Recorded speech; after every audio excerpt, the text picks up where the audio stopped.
Esselamu Aleyküm değerli izleyicilerimiz. Bayram Tadında programıyla karşınızdayız. Hepinizin, ailenizin, tüm İslam aleminin bayramını tekrar tebrik ediyoruz. Değerli bir konuğum var bugün. Filistin'de bayramı konuşacağız inşallah. Filistin'de nasıl bir bayram yaşanıyor onu inşallah konuğumuzdan öğreneceğiz. Hocam hoş geldiniz. Hoş bulduk. Hayırlı bayramlar. Teşekkür ederiz. Değerli takipçilerimize de hayırlı bayramlar diliyorum. Allah razı olsun. Muhammed Ebu Takiye, İstanbul'da yaşıyorsunuz. İstanbul'da ikamet ediyorum. Evet. Hocam, Filistin'de bayram şimdi sürekli her sene sıkıntılar yaşanıyor. Hepimiz zaten yakından takip ediyoruz. Özellikle bayramdan önce bu son gelişmelerle alakalı ufak bir bilgilendirme talep ediyorum sizden. Son günlerde işte Mescid-i Aksa'ya bir baskın düzenlenmeye çalışıldı. Yahudiler tarafından her sene olduğu gibi, sürekli olduğu gibi. Burada ne yaptılar, ne yapmaya çalıştılar ve en son Müslümanların tepkisiyle beraber ne gelişti, ne oldu? Buyurun. Ya tabii ki işgalci İsrail her seferinde ve kurulduğundan beri bir işgal olarak bir saldırganlık tavrıyla kurulmuş bir oluşumdan bahsediyoruz. Evet. Ve her zaman yaptığı gibi bu Ramazan'da, geçtiğimiz Ramazan günlerinde ve geçtiğimiz Ramazan ayında Ramazan'ın başlamasından beri Filistinlere yönelik ve Filistinlere hedef almaya çalıştı ve aslında Müslümanların Kudüs'te bulunmasını hedef almıştı. Çünkü işgal devleti ve işgalci İsrail'e göre ve onların planlarına göre bir Kudüs bir şehir Yahudi bir şehir haline gelmesini istiyorlar ve onun için çalışıyorlar. O yüzden Ramazan gibi Müslümanların en kutsal ayıdır ve 11 ayın sultanı. O kadar kutsal bir ay içinde Müslümanların Kudüs'e, Mescid-i Aksa'ya akınlarına engelliyorlar. Bulunmalarına izin vermiyorlar. Ve Müslümanlar daha gayret gösteriyorlar. Özel bir ay ve kutsal ay içinde Kudüs'e ve Mescid-i Aksa'da bulunmak konusunda daha gayret gösteriyorlar. Daha yoğun bir hale, daha yoğun bir şekilde bulunmaya çalışıyorlar. Buna karşı işgalci İsrail buna tahammül etmiyor. Bunu görmek istemiyor bile. Sadece görmesi bile istemiyorlar. Ve buna karşı ciddi saldırılar düzenleniyor. Her Ramazan'da neredeyse bu olaylara şahit oluyoruz. Ve Ramazan'ın başlamasından sonraya kadar ve Ramazan'ın ortasında tamamen 15 yani 14 Ramazan'da Cuma günündeydik ve 14 Ramazan yani 15 Nisan'daydık. 15 Nisan 22'ye kadar bir baskından, bir hafta boyunca devam edecek bir baskından ve baskın bilenlerinden bahsediliyordu. Bunu hatta Ramazan başlamadan önce bahsediliyordu. Bununla ilgili bir takım iletişimler kuruldu. Sözde işgal devleti tarafından bir takım sözler verildi. Biz Ramazan'da hiçbir baskın yapılmasına izin vermeyeceğiz. Fanatik gruplara ve işgalcilere sakin, huzurlu bir Ramazan geçecek. Müslümanlara yönelik bir takım kolaylaştırma adımlarından bahsedildi. Ancak Ramazan'ın başlamasıyla birlikte yani Ramazan boyunca yaklaşık 20 Filistinli şehit edildi. Yani bayram gününde şimdi bu saatlerde 20 aile çocuklarını arıyor durumda. Çünkü çocuklarını Ramazan'da bayrama kavuşmuş durumda değil. Ramazan'da şehit edildi işgal devleti tarafından. Sükunet sadece sözde kaldı ve Ramazan'ın ilk saatinde, ilk suhurunda 3 Filistinli şehit edildi. Ondan sonra saldırılar, bu Batı Şeria'da olan bir olay. Sonra saldırılar devam ettiler.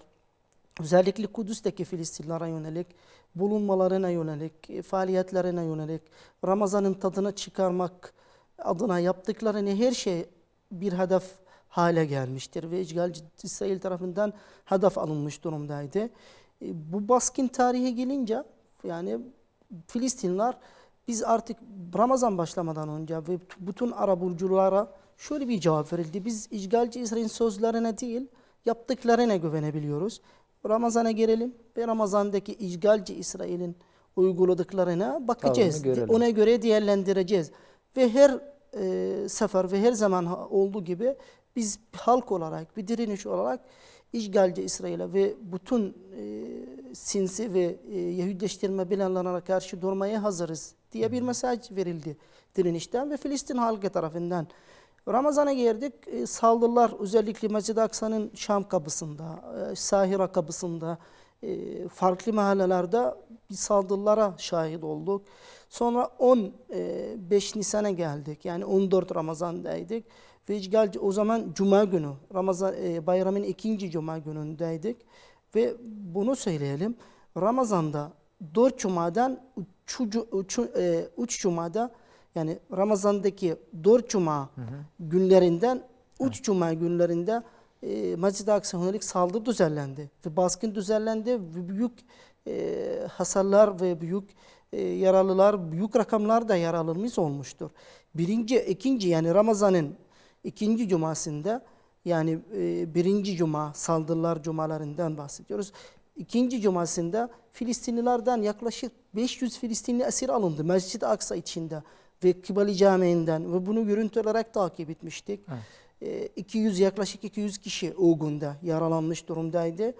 Bütün bunlara rağmen Filistinlilerin direnişi ve direnişten gelen destek mesajları ve işgalcilere gönderilen uyarı ve tehdit mesajları. Füze de atılsın birkaç tane değil yani mi? bir dinamik füze atılmıştı bir mesaj olarak. Yani işgalcilere doğru değil, denize doğru bir dinamik olarak bunu bir mesaj göndermek adına hatta bir takım füzeler atıldı. Birkaç günle atılmıştır, atışlanmıştır. Bütün bunlar işgalcilere artık bu baskından vazgeçsin diye, yoksa geçtiğimiz Ramazan'da yeniden Mescid-i Aksa müdahalede bulunabiliyoruz diye bir mesaj gönderildi. Hem direniş tarafından hem tarafından zaten gerçekten desteğine yazıldı. Bütün acılara rağmen işgalci İsrail'in bir hafta boyunca daha önce planladıklarında şöyle bir şey var. Kurban kesmesi, yani Müslümanların ilk kıblasında sözde bir kurban kesilecekti. Sözde Yahudiler kesecek. Aynen. İşgalciler bayrakları açılacaktı Mescid-i Aksa içinde. Orada binlerce kişiyle çok kalabalık bir şekilde baskın düzenlenecekti. Ancak Filistin halkının direnişiyle ve direniş grupları gönderdikleri mesajlarla işgalcilerin hiçbir şekilde planladıkları gibi bir baskın düzenlenmedi. Binlerceden bahsediliyordu. Artık şöyle bir hale gelmek zorunda kaldılar. 30 kişilik bir grupla ve bu 30 kişilikten kurulan grup, onun yanında ve koruması için yaklaşık 150 işgal askeri bulunuyor ve bunlarla birlikte 10 dakikalık bir kapıdan girip diğer kapıdan çıkmak zorunda kaldılar. Yani belki de kendi kamuoylarına bir mesaj. Saatlerce kalmaktan bahsediliyordu. Kurban kesilmekten bahsediliyordu. Bayrak açılmaktan bahsediliyordu ve hatta Mescid-i Aksa'nın doğu bölgesini ilhak etmekten bahsediliyordu ve onlara ait bir yere tahsis etmekten bahsediliyordu. Bütün bunları ve işgalcilerin planları bozulmuş durumdaydı ve Filistinlilerin direnişi, Filistinli halkının iradesiyle bütün bunlara karşı direndiler. Ve o yüzden bugün Filistin'de ve geçtiğimiz seneden beri, yani geçtiğimiz sene direniş tarafından, Filistin halkı tarafından bir Kudüs'ün kilici operasyonu vardı işgalcilerin saldırılarına karşı. O operasyonun etkisi bugüne kadar devam ediyor ve işgalci İsrail'in 7 darbeden dolayı bugünlerde bu planlardan vazgeçmek zorunda kaldı ve geri adım attığını gördük. Ve hatta bu baskınlardan sonra sözde İtmar Ben-Gvir'in, yani işgal devletinde bir milletvekili tabiri caizse, o da bir bayrak yürüyüşü düzenlemeye çalıştı ve Mescid-i Aksa'ya yönelik gidecek bir bayrak yürüyüşünü düzenlemeye çalıştı. Ancak işgal güçleri bunu engellemek zorunda kaldı. Çünkü direnişten net bir mesaj. Eğer bunu Mescid-i Aksa'yı yakınlarına yaklaşırsa ve Şam kapısına girerseler, orada Şam kapısındaki meşhur bir basamaklı bir meydan vardı. Eğer o meydana girerseler biz müdahale etmek zorunda kalacağız. Direnişten son mesajı böyle verildi. O yüzden yürüyüşün sabahında ve yürüyüşün düzenleyecek gününde işgal devletinden şöyle, biz tamam yürüyüş yapmalarını müsaade edeceğiz ama Mescid-i Aksa'yı, Kudüs'ün eski bölgesine yaklaştırmasına izin vermeyeceğiz diye bir açıklama yapıldı. Filistinliler bu zafer havasıyla bayrama girmiş oluyorlar. Tabii ki kayıplarımız var, şehitlerimiz de var.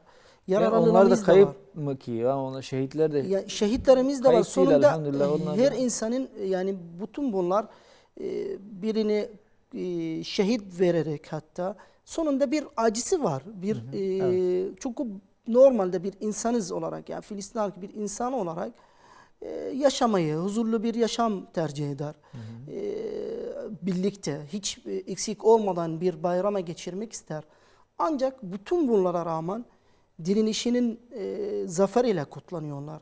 Bir taraftan ve hatta bunu Ramazan'ın son cumasında sabah namazında yani El Fecrül Azim, Büyük Şafak'ta ve Cuma namazında şöyle bir adı vermiş koymuşlar. Zafer Bayramı. Hı. Ve son zafer bayramı, son zafer cuması diye isim koymuşlar. Ve Filistinler bu havalara Ramazan bayramına girmiş oldular. Ve işgalci İsrail'e karşı yani gerçekten Mescid-i Aksa'nın koruması konusunda ve Mescid-i Aksa'yı korumak hattında ciddi ve başarılı bir direniş gösterildi. Bununla Elhamdülillah. birlikte Ramazan'a girmiş olduk. Evet. Ramazan bayramına Zaten geldik. Kadir Gecesi'nde de taşlandırdılar aslında onu. Yani Allah razı olsun. 250 binden bahsediliyor. Evet. Mescid-i Aksa'daki ziyaret. Allah azimlerini arttırsın. Belki de en Amin. çok bayramı onlar hak ediyor aslında. Bizden çok onlar sevinmeyi, sevinçle. Evet. Ya aslında Onlar öyle bir çünkü havası gerçek, vardı yani. tabii gerçek direnişi onlar yapıyor. Onlar sergiliyor. En çok sevinci de onlar hak ediyor aslında. Yani biz o Kadir Gecesi'nde bir takım bağlantılar kurmaya çalıştık. Kudüs'te canlı yayın da yaptık. Hı hı. Oradaki tamamen bir bayramın havası var. Yani tamamen bir bayram günüydü. İnsanlar artık yere basmıyorlar havada ya. Gerçekten havada yürüyorlar. Orada Şeyh Ekrem Sabri ile bağlantı kurduk. Oradaki bir hoceden Türkiye'de binlerce hatim yapıldığının ve hatimin duası yaptırdık. Oradan rica ettik. Oradan internetle ilgili işgal devletin tarafından bir takım engellemeler koyuldu. Biz de normal bir aramala bağlantı kurduk. Bütün bunların insanların ve Kudüs'teki Müslümanların sesinde bulduk. Hı hı. Yani gerçekten bir bayram yaşandı Kadir Gecesi'nde. Bütün engellere rağmen bunu yapabildiler. Bu da bizim için bir sevinçtir. Yani Evet. bir bayramın üstünde başka bir bayram olmuş durumda. Evet, elhamdülillah. Hocam şimdi Kudüs'te, yani ben gerçi Gazze'de soracağım, Batı Şeria'yı da soracağım.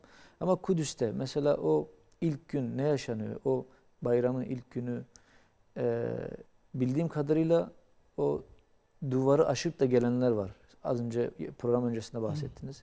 Büyük zorluklar çekerek sırf Ramazan'ın son 10 gününü Mescid-i Aksa'da geçirmek ve bayramı da burada yaşamak adına büyük zahmetlere katlanan Müslümanlar var orada. Orada ne yaşanıyor? Yani o gün Mescid-i Aksa'da nasıl bir bayram havası var? Yani gerçekten bahsettiğiniz gibi çok zorluklara açarak Kudüs'e ulaşabilenlerden bahsediyoruz. Binlerce Filistinli. Az önce programdan önce 7-8 metrelik yüksekten bir aerodinamik duvarından geçiyorlar.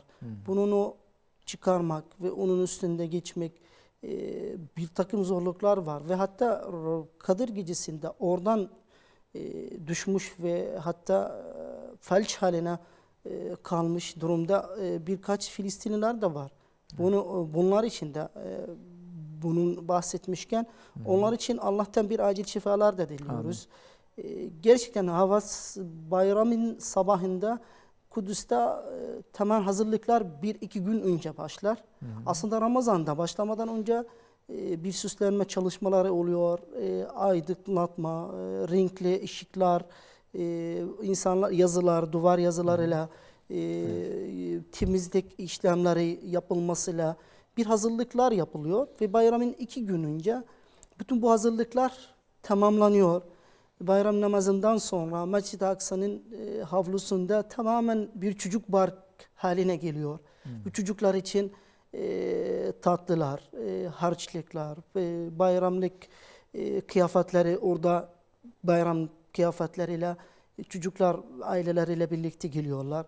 Ve tamam çocuklar için 1-2-3 saat ayrılıyor namazdan sonra. Evet. Ve bütün Filistinler bayramın tadını Mescid-i Aksa içinde, bu sevinç içinde yaşamış oluyorlar. Ondan Yani o işgalcinin bütün o umutları, sevinçleri söndürme baskılarına rağmen Müslümanlar orada her şeye rağmen, şehitlere rağmen, zulümlere rağmen o bayramı sevinç içinde kutlamaya çalışıyorlar. Aslında bayramın sevinci de bir direniş olarak da Direniş, görüyorlar. evet. Yani biz işgalcilere inada ve onlara karşı bütün bunlara rağmen biz buradayız. Bütün sevinçlerimizi sürdüreceğiz. Size ne yapmak isterseniz yapın, biz buradayız. Ve mekanın sahibi biziz diye bir mesaj gönderiyorlar. Bu kutlamalardan sonra Mescid-i Aksa'nın içinde ve havlusunda bu kutlamalardan sonra önemli bir adet var Filistin'de. Ve işgal altında bir halk ben şöyle düşünüyorum, başka bir ülkede öyle bir adet yoktu. Çünkü Filistinliler bayramın sabahında büyüklerin ziyaretinden sonra şehit ailelerini ziyaret ederler. Esir ailelerini ziyaret ederler. Yaralıların ailelerini ziyaret ederler. Bu bence Filistin dışında bulunan var olan bir adet de değil. Bunu kutsal bir adet olarak görülüyor. Sadece resmi şahsiyetlerden de değil, ailelerinden ve aşiretlerden bir hayat çıkarılıyor ziyaret yapmak için. Mahalledeki kim esir varsa, kim şehit ailesi varsa onlara gidilir. Onların bayramını yaşatmaya ve onlarla birlikte bir bayram yaşamaya gayret edilir. Bu kısım artık ne kadar bir dayanışma, kadar o kadar yılların geçmesine rağmen Filistin halkı ayakta olmasının, Filistin halkının ayakta olmasının bir nedenlerinden birisi. Tabii. Dayanışma içinde bulunmak ve işgalcilere karşı bir olarak durmak. Bu adetler de gerçekleştiriyor. Bayramın birinci günü, ikinci günü ve hatta bayramın bütün günlerinde bu ziyaretler devam edilir. Ve özellikle şehitlerin geri kalan yetimler ya da geri kalan aileleri onların yanında durmaya çalışıyorlar. İster Gazze'de, Batı Şeria'da, Kudüs'te, hatta yurt dışındaki var mülteci Filistinliler, mülteci konumunda bulunan Filistinliler, onların orada belki 30 sene önce düşen bir şehidin ailesini de ziyaret edilir. Öyle bir adetleri de var. Ondan sonra aileler birbirini, Filistin'de bir Ramazan'a özel bir tatlılar var. Bunu biz bir kaik gidiyoruz. Kaik yani Türkiye'de şöyle bir yani bunu ne olarak söyleyebiliyoruz? Sanki bir kurabiye gibi. Ama içindeki bir hurma ezmesiyle yapılmış bir kurabiyeden ve bunu taş fırınlarda pişiriliyor. Kadınlar bunu toplu bir şekilde Ramazan bayramının 2-3 gün önce ya da bir hafta önce ve hatta bazen çünkü son 10 günler ibadet için tahsis ediyorlar. 15 gün önce Ramazan'ın ortasından bunun hazırlıkları yapıyorlar. Evet. Bayramın sabahında dağıtılıyor, insanlara veriliyor, ikram ediliyor. Ve sokaklardaki özellikle Kudüs'ün eski bölgesindeki geçenlere kahve, kaik bunu kurabiye demiştik Türkiye'ye göre. Bunu ikram edilir. İnsanlar birbirini kutlar, dua eder. Yani bizim buradan daha canlı geçiyor aslında. Aslında evet yani bunu çok daha canlı geçiyor. Çünkü hayata tutmak orada çok anlam verir. Yani oradaki Filistinlerin mutlu anları az sayılı diyebiliyoruz. Çünkü işgal altında ne kadar çaba gösterirsen göster, sonunda bir işgal altında yaşıyorsun.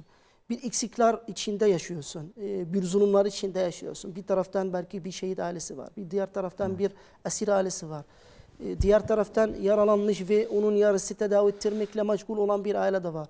O yüzden bu sayılı mutluluk anları tam anlamıyla yaşamayı, diğer taraftan bir işgalcilere karşı bir direniş oluyor. Sevenlere karşı bir teselli, bir umut vermiş oluyorlar. Evet. Allah razı olsun. İnşallah umutları da daim olsun. Şimdi Batı Şeria bölgesi var. Bir de Gazze bölgesi var. Öncelikle Batı Şeria'yı, belki Gazze'ye biraz daha zaman ayırmak gerekir. Batı Şeria'da ne yapıyor Müslümanlar? Orada bayramlara rahat rahat gidebiliyorlar mı? Özgür bir şekilde yani akraba ziyaretleri vesaire yapılabiliyor mu? Yoksa işgalcinin engellemeleri mi var? Yani Batı Şeria'daki yani Filistin'in şöyle bölünmüş durumda bırakılmış. Bir taraftan kuşatma altında Gazze ve Filistin'in bir Batı Şeria bölgesinde, orada yaklaşık 3 milyon Filistinli yaşamaktadır. Ve Filistin'in Kudüs, yani Filistin'in başkenti Kudüs'te, o da ayrı bir kapanmış bir kutuda. Bir tamamen dünyadan edilmiş ve bırakılmış bir yer olarak kapanmış bir hale tutmaya çalışıyorlar ve işgal altındaki Filistinliler de var. Orada yaklaşık 2 milyon var. Yani 48 topraklarında yaşayan Filistinliler de var. Onların bayramı da özel günlerinde adetlerini tazelemeye ve canlandırmaya çalışıyorlar, ihya etmeye çalışıyorlar. Biz Filistinliyiz. Ne kadar işgal altında yaşıyorsak ve işgalci toplumun içinde yaşamak zorunda bırakıldıysak, ama biz Filistinliyiz. Biz İslami kimliğimizden hiç vazgeçmedik. Filistinliğimizden hiç vazgeçmedik. Ve onların camilerde, ailelerinin büyük evlerinde ve oturma alanlarında bir kutlama yapmaya ve bayram yaşamaya çalışıyorlar. Bunu bir taraftan bir kültür savaşı diyebiliyoruz. Artık biz ne kadar Filistinlilerimizden ittirmeye çalışıyoruz ya da itmeye çalışıyorsunuz, biz buna karşı çocuklarımız, yeni nesilimize öğretiyoruz. Adetlerimizi öğretiyoruz. Urflarımızı öğretiyoruz. Bayramlarımızı, kutsal günlerimizi öğretiyoruz. Ve bunu Kudüs'te ve Kudüs'e gelen en kalabalık kısmını işgal altında 48 topraklarından geliyorlar. Batı Şeria'daki insanlar, orada bir ayrımcılık duvarı var. Batı Şeria'da 400 kontrol noktası, işgalci İsrail'e ait 400 kontrol noktasından var. Bunlar sabit olan ve geçici ya da ani bir şekilde kurabilen onlarca kontrol noktası da var. Yani tamamen parçalanmış bir Batı Şeria'dan bahsediyoruz. Bu kesinlikle insanların, ailelerin ziyaret etmesi, birbirini kutlanmasına büyük bir engel temsil ediyor. Ve bazı insanlar kontrol noktalarında evleniyorlar. Artık nikah salonuna geç kalıyorlar ve orada artık oradan evlilik töreni gerçekleştiriliyor. Bazı insanlar evden çıkıp hastaneye doğum yapmak için kontrol noktalarında doğum yapmak zorunda kalan kadınlar onlarca oldu. Bazı üniversite ya da okula ulaşmak için kontrol noktalarında kalan öğrenciler, günlerce kalan öğrencilerden bahsedebiliyoruz. Bayramda aynı şey. İşgal devleti tarafından bayram olduğu için ya da özel gün olduğu için hiçbir kolaylık, hiçbir kolaylaştırma adımları atılmıyor. Zaten işgalden bahsedersek daha zor bir hale getirmeye ve insanların yaşamasını dar etmeye çalışıyor. Hiçbir şekilde rahat bırakmamak adına bütün engeller koyuyor. Ve bunu da gördük. Yani Kudüs'te namaza giden insanlara yönelik veya da bayramlaşmaya giden insanlara yönelik. Onlardan nesi var? Yani İsrail bunlardan ne var? Ne istiyor? Tamamen bunun tek bir cevabı var. Onların ve Müslümanların yaşamasına izin vermemek adına, bu toprakların Müslümanlara ait olduğunu göstermemek adına bütün bunları yapıyor. Ve baştan bahsettik programın başında. Biz bir işgal bir oluşumdan bahsediyoruz. Yani ne kadar süslenirse, ne kadar kendini bir demokrasi ya da bir ülke olarak ya da başkalarına hata olarak bir ülke görülürse, sonunda bu bir işgalci. Hiçbir şekilde meşru olmadı. Ve zaten işgalci İsrail'in büyük sorunu meşru olmamak. Yani ne kadar tamam istediğin kadar gibi işbirliği yap, sözde normalleşme yap. Ama oradaki yaşanan bir halk var. Ve onlarca seneden beri sana karşı direnen ve seni kabul etmeyen bir halk var. Bunlara karşı bir şey yapamazsın. Evet. Çünkü haklı olan bir halk var ve haklı olan bir davada var. Bayramda hepsini yeniden canlandırılıyor. Ama yeniden bütün bunlara rağmen açık Batı Şeria'daki özellikle açık alanlarda bayram namazı kılınıyor. Açık alan neden tercih edilir? Daha kalabalık olsun. İnsanlar artık bu kontrol noktasından kurtulsun diye ve artık açık alanda buluşsun, bir araya gelsinler. Evet. Oradaki birbirini daha kalabalık bir şekilde kutlansınlar. Bu ziyaret konusundan, o var olan zorluklardan artık bu açık alanda buluştuğunuzda artık ziyaret ya da kontrol noktalarıyla uğraşmaktansa bir alan, bir araya geliyoruz. Orada toplum bir şekilde kutlamalar ve bayramlaşma buluşmaları yapılıyor. İnsanlar birbirini ziyaret eder. Özellikle aileler ve şehit ailesi. Bunu tamamen Filistin genelinde var olan bir kural diyebiliyoruz. Yani bir yasal olarak, yazılmamış bir yasal olarak bunu Filistin'de yapılıyor. Ve hatta bazen bayram gelmeden önce artık bu ailelerini ziyaret etmeye başlar. Ve gidilir. Orada ihtiyaçları varsa, bir şey varsa, ne kadar varsa, imkanlara ne kadar, yani var olan zaten imkanlar kısıtlı ama ne kadar varsa birbirini sahibi çıkmaya çalışıyorlar. Ve bu ayrıca özellikle Batı Şeria'daki insanlar Kudüs'e gitmeye can atıyorlar. Bu kontrol noktasından. Ya biz geçtiğimiz günlerde ve Ramazan günlerinde bunu da gördük. Binlerce kadın çocukları elinde ya da arabasında, bebek arabasında bir çocuk bakar ve kontrol noktasını açmasını bekler. Ya bir Kudüs'e geçeyim diye can atıyor. Sabahtan akşama kadar duran kadınlar da gördük. Bunu binlerce. Yani artık yere basacak bir yer kalmadı bir durumda gördük. Ve bunu severek yapıyorlar. Ne kadar acı olsa, ne kadar zorluklar olsa, içinde yapılırsa bunu severek yapıyorlar. Kendi topraklarına, kendi kutsallarına sahibi çıkmak adına bunu severek yapıyorlar. Ve oradaki insan İşgalcinin o yıldırma politikası burada işlemiyor aslında. işlenmiyor. Çünkü bunlar, ben kapatıyorum kontrol noktasını 1 saat, 2 saat. Ya tamam, bekletmekten vazgeçecekler ya, beklemekten. Ya bekletiyorum. Bazen gaz bombaları da atıyorum. Ateş de açıyorum. Ya gitmiyorlar. Gitmiyor. Hala bekliyorlar. Tamam, bir diğer tarafta bakarsak duvar üstünde, yani 8 metrelik bir duvar üstünde geçmeye çalışıyorlar. Bunlara karşı ne yapabiliyor? Tamam, elindeki silahlar var, arkasındaki zalimler de var, güçler de var. Ne kadar varsa zaten kurulduğundan beri bugüne kadar hepsi bunların desteğiyle saldırıyorsun. Ama ne yaptın? Maşru bir hale geldin mi? Gelmedin. Biz seni kabul ettik, kabul etmedik ve sana karşı direnmeye, her fırsatta direnmeye, bayramla, Ramazan'daki ibadetlerimizle, Mescid-i Aksa'daki insanlar tekbirle baskınlara karşı durmaya çalıştılar. Tekbirlerle ve hatta oradaki yaşlı kadınlar oturdukları ve kullandıkları koltuklar, bir namaz için koltuk kullanıyorlar. Taşınabilir bir koltuk vardı. Evet. Bunların tutarak ve yere vurarak işgalcilere karşı bir ses, yüksek ses çıkarmak adına ve bunlara karşı bir direniş gösterdiler. Yani öyle bir halktan bahsediyoruz, öyle bir insanlardan bahsediyoruz, öyle bir bayramdan bahsediyoruz, öyle bir Ramazan'dan bahsediyoruz.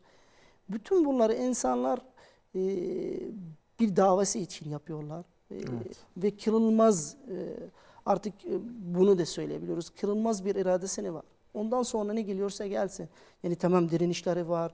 Artık geçmişten bugüne göre daha ilerlemiş durumda bir direnişi var. Bir artık işgalcileri tehdit edecek bir direnişten bahsediyoruz. Ancak direnişin gücünden önce en büyük silahları iradesidir. Çünkü bu irade olmasaydı bu direnişe gelmezdik zaten. Evet, aynen. Aynen öyle. Yani o hani her ne kadar bedene pranga vurmaya çalışsa da ruhları özgür kalmış. Dolayısıyla onlara İsrail'in yapacağı hiçbir şey yok. Hocam, şimdi siz de Gazze'lisiniz. Evet. Gazze'de durumlar nasıl? Yani orada yaklaşık 15 sene oldu herhalde, değil mi? 17 sene oldu. 17 sene. 17 Yani senedir işgal altında. kuşatmanın başladığında ben o zamanlarda lisedeydim. Hmm. Ben bugün artık yüksek lisans bitirmiş durumdaydım ve çalışıyorum bir gazeteci olarak. Baba da oldum.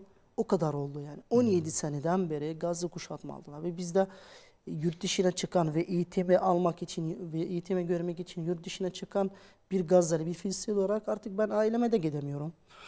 Yani onlara yola çeksem, gitmeye çalışsam o da öyle bir şansım da yok. Ve çoğu Filistinliler özellikle Gazze'den çıktıktan sonra dönüşle ilgili büyük sorunlar yaşıyorlar. Bir taraftan kuşatma şartlarında ve ne yazık ki işgalci İsrail'le işbirliği yapan ülkeler tarafından engelleniyorlar. Ve bunu biz de yaşıyoruz ve yaşamak zorunda kaldık. Bizim gibi de onlarca, yüzlerce Filistinliler de var. Gazze'den çıkmış olanlar. Gazze'deki bayram yani 17 seneden beri kuşatılmış bir Gazze'den bahsediyoruz. Bu kuşatma sadece sözle anlatacak bir durumda değil. Yani bunu bir ekonomi boyutu var, bir psikoloji boyutu var, bir insanların sağlık alanında bir boyutu da var, eğitim alanında da boyutu var, etkisi var. Gazze'nin bütün alanlarıyla, bütün bölgeleriyle Kuşatma altında her kuşatma yönüyle. altında ve tükenmiş durumda. Yani 17 seneden beri kuşatılmış ve kuşatma altında tutulmuş bir Gazze'den bahsediyoruz. Oradaki çalışma fırsatı bulanlar için yani mamur olanlar için artık bu çalışıyor diyebiliyoruz. Şükür. Ama bu çalışıyor ancak 3 ayda bir maaşın yarısı alabiliyor. 3 ay, 4 ayda bir. Yani bunu da bakabiliyoruz. Bunu bir bayramlık, bir bayrama çocuklara yaşatmak ya da kendini ya bütün bu şartlar içinde bulunan bir Gazze'den bahsediyoruz. İnsanlar zaten oradaki işsizlik oranı yükselmiş. Yani %60'dan bahsediliyor. Oradaki Gazze'ye giden ve giren bütün malzemeler işgalcilerin kontrolünden geçebiliyor. Onların kısıtlı bir şekilde yapılıyor. Ancak Gazze'de Filistinliler bir bayram.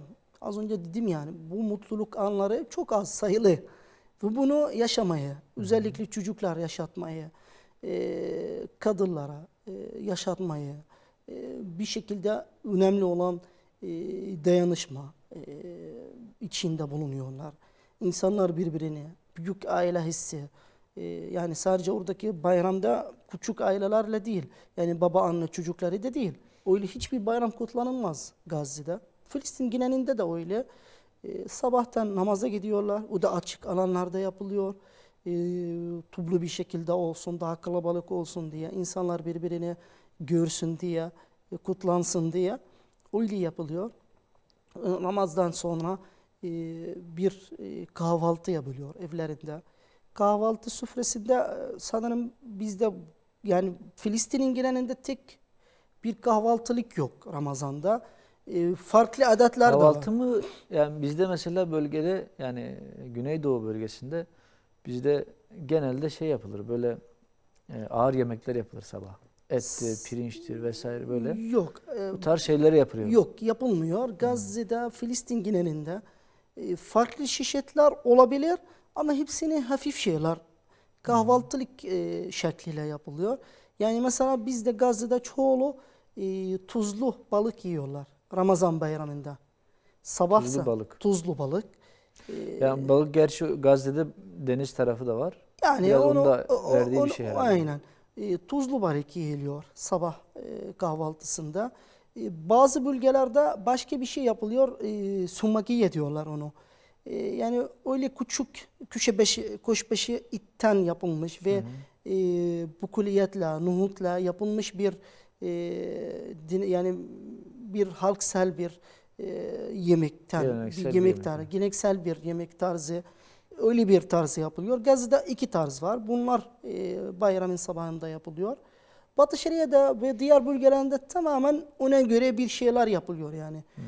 Bu şekilde kahvaltılık yapılıyor. Toplu bir şekilde, ailece bir şekilde kahvaltı yapılır. Sonra erkekler ziyarete çıkıyorlar. Bu ailenin artık büyüklerin evinde buluşuyorlar. Büyüklerini kutluyorlar, ellerini öpüyorlar.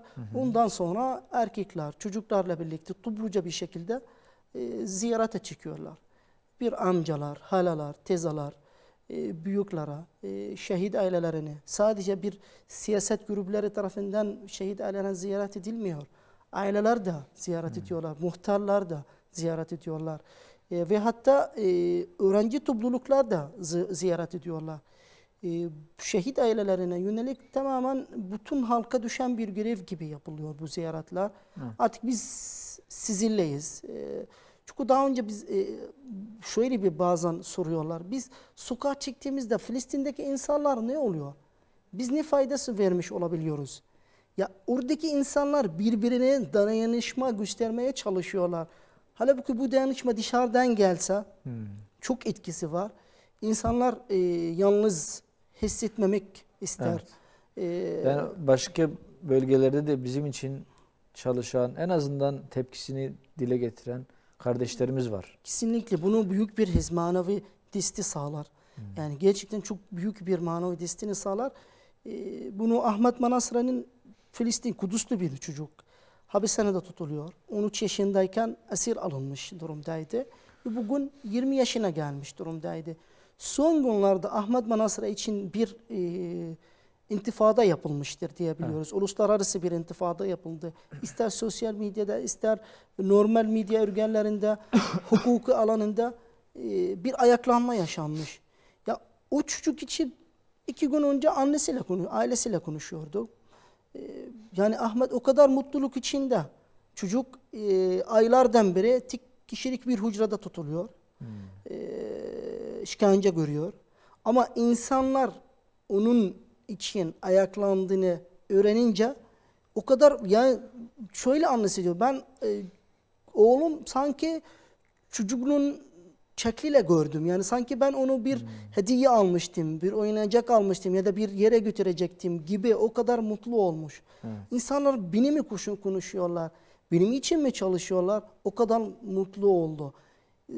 Bu çok önemli bir mesaj. Filistinler birbirine bu hissettirmeye ve yaşatmaya çalışıyorlar. Ya onu küçük görmemek lazım o zaman. Kesinlikle. Oradaki o duygu dönüşünü kesinlikle. Aslında yani belki de böyle dönüşler almak lazım. Yani bu topluma da, bizim toplumumuza da belki bu sevinçleri aktarmak lazım onu ki. Bilerek ben onu dile getirdim. Aynen. Çünkü bazı insan, siz ya Filistin'e bu hashtag çalışmasında ne yapacaksınız ya da bu sokağa çıkmasında ne yapacaksınız?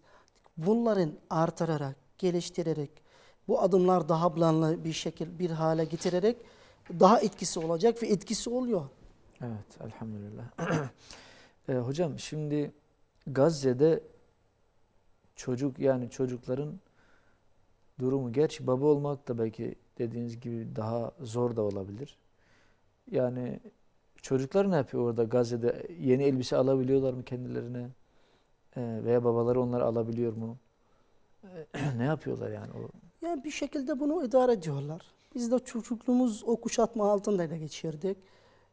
Bazen biz de Ramazan gelmeden önce artık aldığımız harçlıktan ya da elimize ne geçerse bunlar artık biriktirmeye çalışıyoruz. Ramazan geldiğinde artık babalarımıza fazla bir yük olmasın diye onlarla birlikte babalardan gelen ne kadar geliyorsa bizdekiler ne kadar biriktirsek onlarla birlikte bir bayramın kıyafeti alınıyor. Bir oradaki mahalledeki oynayacaklar ve normal oyunlar ya da sallanma, bir ipten sallanacak yapılıyor ya da başka bir şeyler yapılıyor. Sokak oyunları da var, mahalle oyunları da var. Onlarla bir bayram yaşanmaya çalışılıyor. Buradaki insanlar bir araya bulmaktan, yani bir araya gelmekten daha mutlu oluyorlar. Artık büyük bir aile hissetmekten mutlu oluyorlar. Ve diğer insanlar yani o kadar, yani en azından bu bayram içinde en azından bir kıyafet alınmayacak durumda insanlara da bakarlar. Bayramın gelmeden önce birbirine bakarlar, keşfederler. Bunu alalım, çocuklar için hediye olarak takdim edelim. Öyle bir kampanyalar da şimdi yani bu kampanyalar yürütmekte Gazze'de. Özellikle Gazze'de kuşatmadan dolayı yani bir gençlik grubu tarafından ya da bir oradaki siyasi gruplar ya da dernekler tarafından bu çocukların durumunu bakmaya çalışıyorlar, destek olmaya çalışıyorlar. En azından bu bayramlık babalardan yok ya da babalara umuz vermeye çalışıyorlar. Sonunda bir bayram yaşatacağız. Ne kadar zorluklara içinde olsak, bütün bunlara rağmen bir bayram havasını, bayram tadını çıkarmaya çalışıyorlar. Ve yani insanlar Gazze'de Allah'tan ona bir sahilli bir şehir, yani bir denize de gidilir. İnsanlar o da kuşatma altında olsa bile en azından gördükleri kadar bir denize görebiliyorlar. Yani biraz ilerleye giderseler zaten işgalci İsrail orada duruyorlar. Yani deniz ortasında. Ama en azından orada insanlar oraya giderler. Eğer havasına uygunsa birbirini ziyaret ederler. Büyüklerin evlerine giderler. Bu da çok değerli çocuklar için. Mahalledeki diğer çocuklarla birlikte sabahtan akşama kadar oynarlar. Kutlanırlar. Sabah namazına babalarıyla giderler. Namaz kılırlar. Yani bir yaştan yukarıya hepsi sabah namazına gider. Evet. Kıyafetleri giyer. Toplu bir şekilde. Bunlardan ve bunlar bu tarzlar. Her şeye rağmen Allah'a şükürler olsun bir şey yapılıyor yani bir umut ve bir Sonunda bayram havası bunun oluyor. açıklaması yapmaya çalışırsak o toprağın bereketi. Yani başka bir açıklama da yok. Normalde bu insanlar hüzün içinde kalması gerekiyor. Hiç güler bir yüzü olmaması gerekiyor. Ya 17 seneden beri bir kuşatmadan bahsediyoruz. Orada bir nesil yok edildi. Orada bir neslin hayallerini yok edilmiş durumda. 17 seneden beri kuşatma altında her yere etkilenmiş bir kuşatmadan bahsediyoruz. Aslında insanlar orada tamamen bir hüzün, hiç güler bir yüzlü olmaması gerekiyor. Ancak orada ne diyelim yani bütün bu zorluklar rağmen, bütün bu acılara rağmen bir direnmeye, bir umut ve umutlamaya ve umutta kalmak, direnmeye çalışıyorlar. Ancak bunu bahsetmişken bu da bizi yurt dışındaki ve dışarıdaki insanlara ve 2 milyar Müslümanlara nasıl bir görev olduğunu düşüyor. Yani bu görev bu insanların detaylarına girdikçe daha ne kadar aciz kaldığımızı da öğrenebiliyoruz, fark edebiliyoruz. Çok geride kaldık. O insanlar canlarından, evlerinden vazgeçmiş durumda. Ve oradaki sadece geçen Ramazan ayında Gazze yönelik yapılan saldırı sırasında bombalanmış evler, binlerce bir ev bombalanmış durumdaydı. Bir sene geçmesine, bir yılın geçmesine rağmen inşa edilmiş bir ev, tek bir ev yok. Hala binlerce kişi evsiz kalıyorlar. O senede, geçen senede Gazze'deki insanlar neden ayaklandı? Neden işgalcilere karşı durdu? Kudüs için, Mescid-i Aksa, yani Müslümanların 2 milyar Müslümanın ilk kıblası için ve Müslümanlardan gelen hale kadar ortada bir şey de yok. İnsanlar bir seneden beri evsiz kalmakta. Ve geçen seneden sadece bahsediyoruz. Geçmişteki 2008, 2012, 2014 yılında gerçekleştiren saldırılar da bombalanmış evler hale kadar, bugüne kadar kalmış, bombalanmış durumda kalmış evler de var. Onlara yönelik ne kadar büyük bir görev üzerimize düşüyorsa ve düştüğünü görebiliyoruz açık bir şekilde Müslümanların Gazze'ye, Kudüs'e, oradaki Müslümanların adına savunmakta olan ve direnmekte olan insanlara yönelik ne kadar da geri kaldığını görebiliyorlar. Açık bir şekilde görebiliyoruz. Ve bahsettiğim gibi ne kadar detaylara girersek çok şeyler ve karşımıza hikayeler Çıkar, evet. ve örnekler çıkacak. Hocam son 4-5 dakikamız. Son olarak 2 soru soracağım. İstiyorsanız birleştirebiliriz de. Nasıl isterseniz. Esirlerin durumu. Esirler Ramazan'da, bayramda bir kolaylık sağlanıyor mu onlara? Aileleriyle görüşme olsun veya zindanda bayram kutlaması olabilir vesaire. Bu tarz bir kolaylık var mı İsrail tarafından? Yani pek umulmaz ama. Maalesef öyle bir kolaylık da yok. İşgal devleti daha zor bir hale getirmeye çalışıyor. Yani artık tabiri caizse daha ağır bir ceza olsun. Aslında bu bir ceza da değil, bir zulüm. Daha ağır bir zulüm olsun. Böyle geçtiğimiz Ramazan günlerinde şöyle bir örnek söyleyeyim ve bunu cevap vermiş olayım. Geçtiğimiz Ramazan'da şöyle bir fotoğraf paylaşıldı. Bir anne 5 resimle iftar açıyordu. 5 resimle iftar. 5 resimle yani iftar masasında koltuklar üstünde birer resim koymuş. Bu anne 5 esirin annesi. Ve bir şehidin annesi. Yani 6 çocukları var. Birisi şehit oldu. 5'i esir. 5'i esir. Ve onları yıllardan beri onlara hiç görmedi. Ziyaret edemedi. Ve onlarla öyle özel günlerde bunların eksiğiyle ve aslında her gün bunların yokluğunu hisseder. özellikle yaşlanmış ve ilerlemiş yaşlara gelmiş bir anneden bahsediyoruz. Ve Filistinlilerden 5000 Filistinli esir hapishane zindanı işgalcilerin zindanlarında bulunmaktadır. Ve onlardan yaklaşık 37 kadın bulunmaktadır. 37 kadından 11 kadın anne ve 11 kadın anneden bazı anneler zindanlarda doğum yapmak zorunda kalanlardan bahsediyoruz. Yaklaşık 200 çocuk hapishanelerde bulunuyor. Bütün bunlar hapishanede bir bayramın, yani bunların bir bayram yaşamasına hiç izin verilmiyor. Yani izin verilirse bile zindanede nasıl bir bayram geçecek? Ailelerden uzak, özgürlüğünden alınmış durumda ve sevdiklerinden alınmış ve uzaklaştırmış durumda nasıl bir bayram olabilir? Öyle esirlerin durumu ve bayramı böyle geçiyor. O yüzden Filistinler esirlerin ailesine, esirlerin, şehitlerin ailesine dayanışma göstermeye çalışıyorlar. Anladım. Son olarak bir dakikayla muhacirler, yani sizlerin durumu nasıl? Yani Türkiye'de elhamdülillah biraz daha belki nispeten rahat bir yaşantı var. Genel olarak esirlerin durumu nasıl? Bayramlarda ne yapıyorlar, ne ediyorlar? Yani her şey memlekete bağlı bir şekilde. Hmm. Yani sabah bayramında, yani benden bahsedeyim ya da diğer arkadaşlarımdan bahsedeyim. Özellikle Ramazan'ın birinci gününde görüntülü bir şekilde iftar açıyoruz hep birlikte.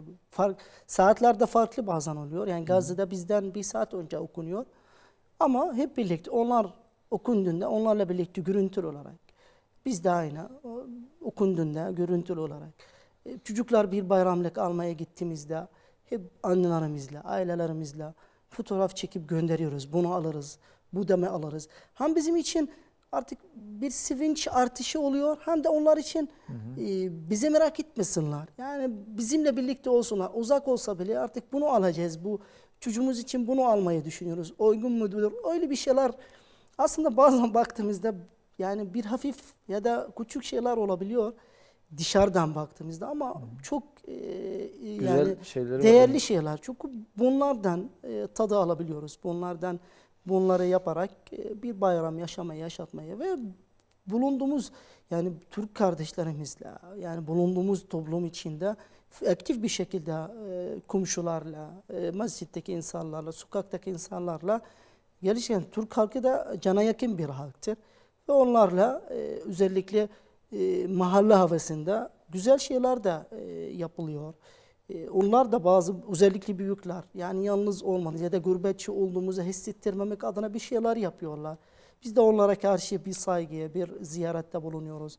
Böyle bir kardeşlik, bir bayram yaşamaya çalışıyoruz. Elhamdülillah.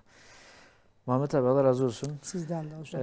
Birinci ağızdan Filistin'deki bayramı konuştuk. En azından belki bu güzel günlerde yine o kardeşlerimizi unutmama adına bir vesile olmuş oldu. Evet. Ağzınıza sağlık, ayaklarınıza sağlık. Değerli izleyicilerimiz, bugün de programımızın sonuna geldik. Bayram tadında programının sonuna geldik. Filistin'in bayramını taşımaya çalıştık buraya. Biraz anlamaya çalıştık. O işgal altındaki kardeşlerimizin nasıl bir bayram yaptığını biraz daha yakından tanımaya, görmeye çalıştık. İnşallah istifade etmişizdir. Allah'a emanet olun. Esselamu Aleyküm ve Rahmetullahi ve Berekatuhu.